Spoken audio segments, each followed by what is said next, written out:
Hey guys, welcome into the 14. I'm Nick Cole, and we're breaking down all of the SEC Week 4 action from a betting perspective. Today, we're talking about the number 2 Georgia Bulldogs traveling to Nashville to play the Vanderbilt Commodores on Saturday. It's a noon Eastern kickoff at Vanderbilt Stadium, and the game will be on SEC Network. The line for this game opened with Georgia's 31-point favorites, but it's jumped up all the way to Georgia minus 35 as of this video recording. The over-under, on the other hand, moved from 55.5 at the open down to 53. Bring on our betting analyst, Christopher Smith. Christopher, what are you thinking about this sort of lopsided SEC East matchup? Well, you've been around this Vanderbilt program for a long time. I'm not sure if you'll remember this video, but there was a game, I think it was against Western Kentucky, maybe a decade ago or a little bit less. And the cameras caught a Western Kentucky player on the sideline saying, SEC boys, they're supposed to be SEC. Because they were dominating Vandy, and Vandy did not look at all like an SEC team. And I think that very much applies to this year's Vanderbilt team.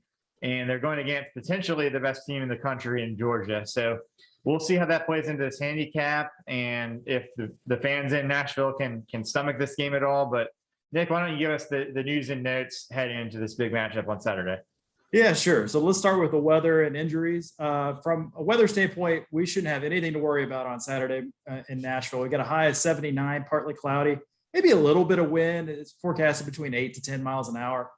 It really should be just a sunny fall afternoon for that 11 a.m. Eastern, or sorry, 11 a.m. local kickoff time. And then on the injury side of things, Georgia has been dealing with a hodgepodge of injuries all season long, dating back into the offseason, really.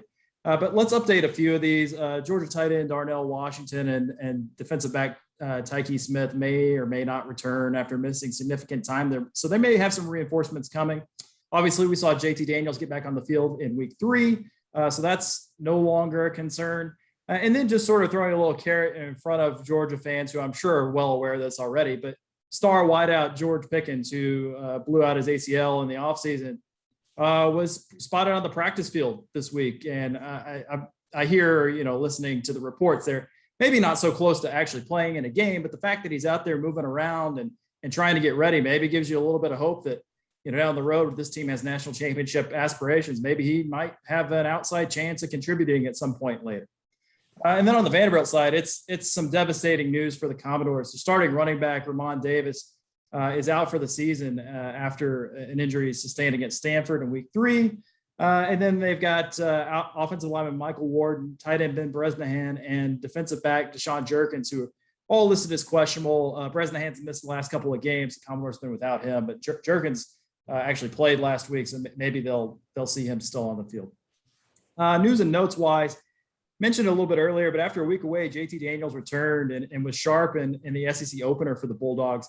He went 23 of 31 for 303 yards, 3 touchdowns against South Carolina, and a 42-10 win. 42-13 win.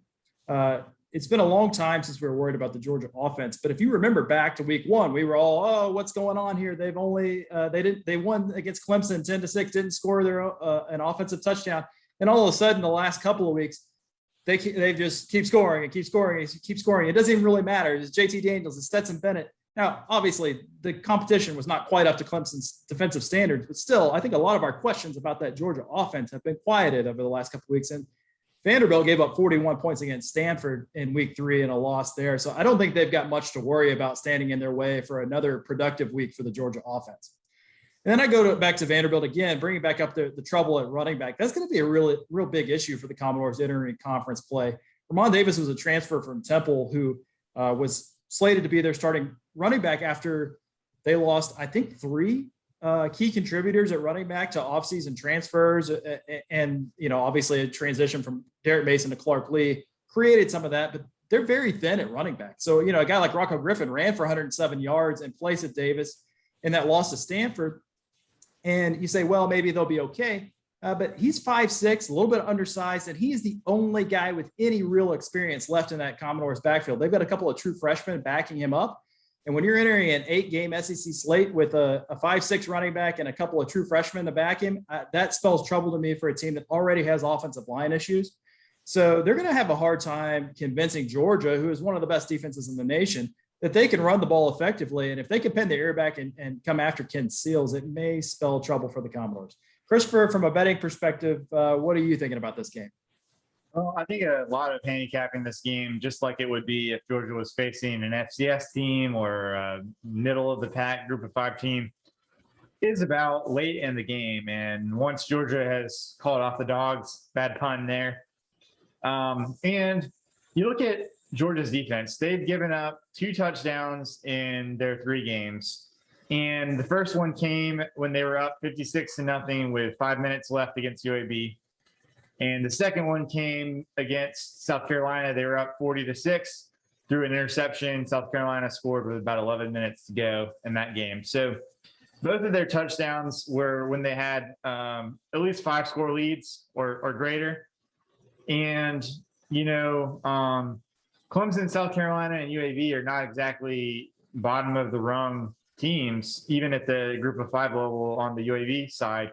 And so then you look at Vanderbilt, can they get a backdoor cover? Can they do something late in the fourth quarter?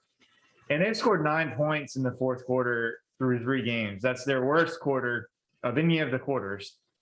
And so, it should also be noted, Georgia's only scored 7 points in the fourth quarter all season. So they've had big leads and haven't scored. So not really much there to make me think that, certainly on the Georgia side, it's very clear they don't really score late in the game when they have a big lead. And if you're going to get the Georgia defense, the fourth quarter is the time to do it. The question is, can Vanderbilt do that? They've got 9 points in the fourth quarter all season. So I'm not so sure that they can do that, even if Georgia gets out to a big lead. Are they going to pull a South Carolina? Are they going to slide in the back door and cover? That's really what you're kind of trying to figure out, in my opinion, if you're betting on the side of this game. Now, on the other side of the ball, I know everybody knows about their injuries at receiver and tight end. Everybody knows about the constant narrative about, will Kirby Smart team modernize their offense? But if you throw out the Clemson game, this is a team that scored 96 points in the last 2 weeks combined against defenses that are better than the one that Vanderbilt's going to trot out on the field. So that's interesting to me because the total is 53 in the game. Even if Vanderbilt gets shut out, it wouldn't take much for Georgia to be able to cover that total by itself. So, Nick, you're a couple games up on me for the season-long record. I'm beating you right now on the best bets. So what are you going to do in this game? Are you going to try to get one over on me? And what are you taking?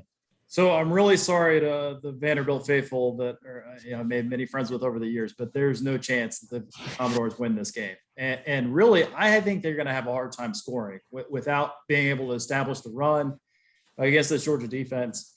So as bad as it sounds to be laying 5 full touchdowns in a conference game, I think I'm going to do that. I'm going to take Georgia minus 35, and I think that they will cover that.